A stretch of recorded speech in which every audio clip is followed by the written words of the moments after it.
수강생 여러분 안녕하세요. 이번 시간은 과거 새마을운동의 가치를 오늘날에 발견하고 있는 부분에 대해 살펴보겠습니다. 새마을운동의 출발은 1960년대 말 한발이나 수해와 같은 환경적 요인이었습니다. 문성동의 사례가 이 과정을 잘 대변하고 있습니다. 농촌 마을에 닥친 재난을 해결하려는 농촌 공동체의 노력에서 출발한 마을의 주거 환경 개선 운동이 새마을운동 촉발의 계기가 되었으며, 정부는 이러한 움직임에 주목하고 행정적 지원으로 조직적인 운동을 촉발했습니다. 즉, 마을 단위의 주거 환경 개선의 일환으로 추진된 새마을 가꾸기 사업이 있었으며, 이 부분에서 새마을운동의 출발점을 찾을 수 있습니다. 1972년 이후부터 새마을운동은 농가의 소득 창출이라는 현실적 목표를 결합하고, 또 당시 정치적 목적에 따라 잘살기 운동, 즉 소득 증대 운동으로 본격화했습니다. 그리고 1974년 정치 이념과 강하게 결속하고 1975년부터 농촌 새마을운동을 도시로 확대하면서 농촌을 떠나 새마을운동은 1980년 이후 돌이킬 수 없는 유산으로 남았습니다.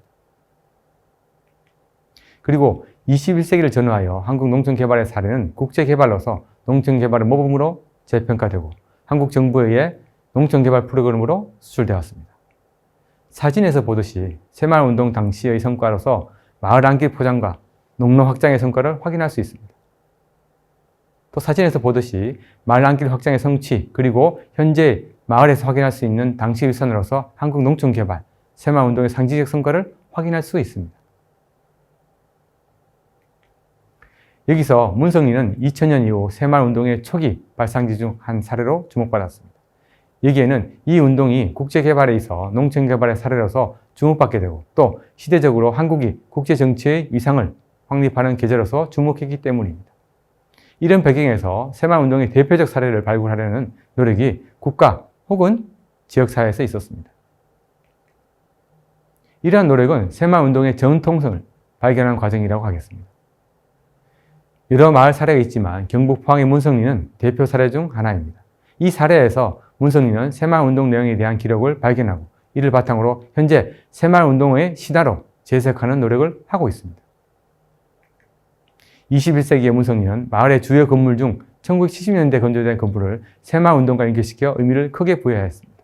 뿐만 아니라 박지희 대통령의 1970년 마을 방문 사실을 부각하고 이 의미를 확장시키기 위해 관련 자료를 수집하여 체계화하였습니다. 바로 전통을 발견하고 의미를 부여하기 위한 활동이었습니다.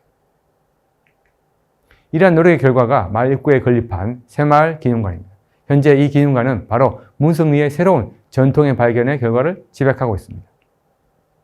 문성리 마을은 새마을 가꾸기 사업에 대한 향수를 바탕으로 최근 새마을운동 발상지, 전통 만들기에 집중하고 있으며, 현재 마을에 남아있는 시설들과 건물들에 대한 새마을운동 관련성을 부각하고 있습니다. 정부 또한 농촌개발 ODA의 일환으로 새마을운동의 후보와 농촌개발 모델로서 문성리를 활용하고 있습니다.